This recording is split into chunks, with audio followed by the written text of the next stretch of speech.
بس هر څوک چې کم دی نو په خپله انا کې هغه ډوب دی چې بس زما کار کېږي نو نور دی خدای چې دی نو تباه و برباد کړي.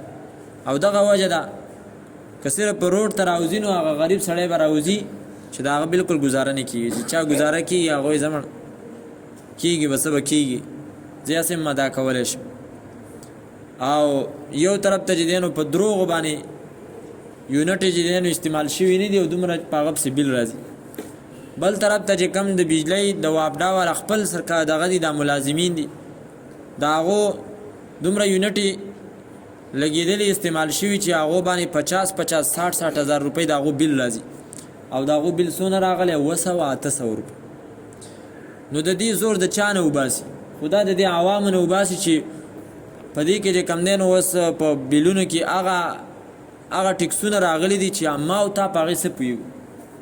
بس یو شي له دوه نومه ایښي دی او یار دام ټکس دی او دام ټکس دی او دا د ټي وي ټکس دی او دا چې دی نو د ریډیو ټکس دی. اوس موږ ریډیو اورېدلی چېرته دی؟ او که ریډیو موږ اورو نو خو دا په دغه موبایل کې بیا څوک اوري یا بیا دغه بجلۍ ته لګوي. نو دا بجلي چې خرڅ شوله نو د ریډیو جدا چې نو ټکس ته څه ضرورت؟ دا ستا د ټي وي ټکس دی. که ته ټي وي ګورې او که ته نه ګورې، که تا کیبل لګولی دی که نه دی لګولی، او تا پسې به دا ټکس راځي صاحب.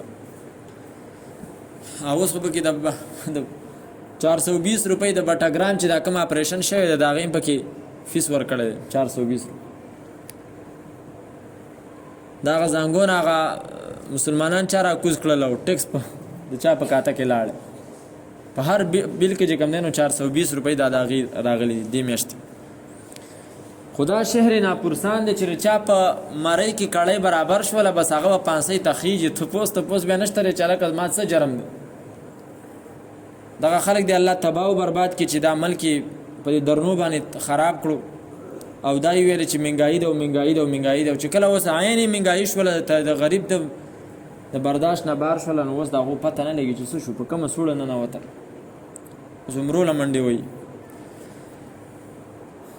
قال موسی او فرمایل حضرت موسی علیه السلام لقومي خپل قوم ته استعینوا بالله تاسو مدد وغواړئ د الله تعالی نه. اوس د دې قوم ته په دې وخت کې څوک دام نشي ویلی چې هلکه تاسو د الله نه مدد وغواړئ. څوک دي؟ څوک یې ورته وایي؟ زما ستا خبره خو چاته نه رسي. او چې څوک واکداران دي هغې دا خبرې کوي نه. هغو ټول ذهن او چې کم سوچ او فکر دی هغه په مادې او په اسبابو باندې. دا چې کوم دی وایي دا ملانو خبرې دي. استعینوا بالله واصبروا کلک شئ تاسو په حکمونو د الله تعالی باندې. ان الارض لله یقینا ځمکه د الله تعالی ده یورثها ورکوي دې لره من یشاء چاته چې وغواړي من عبادې د خپلو بندګانو نه والعاقبة او بهترین انجام للمتقین د پاره د پرهیزګارانو دی. اوس دا ظلم دی روان دی په دې خلکو باندې دا چلی چې دې کې دا څومره طبقه چې دی نو شریکه ده نو ټیک د څه وخته پورې خو به د هغو د بورچخانې چې کمې چولې دي هغه خو به لګېدلي، خو د ظلم چې کم آخري انجام دی نو هغه ډېر خطرناک.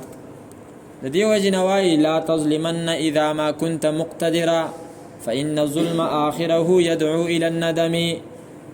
ظلم مه کوه ځکه چې کله ته طاقتور او ظلم وکړې نو د آخري نتیجه د انجام د دې ظلم چې کوم نتیجه او انجام هغه ډېره زیاته خطرناک.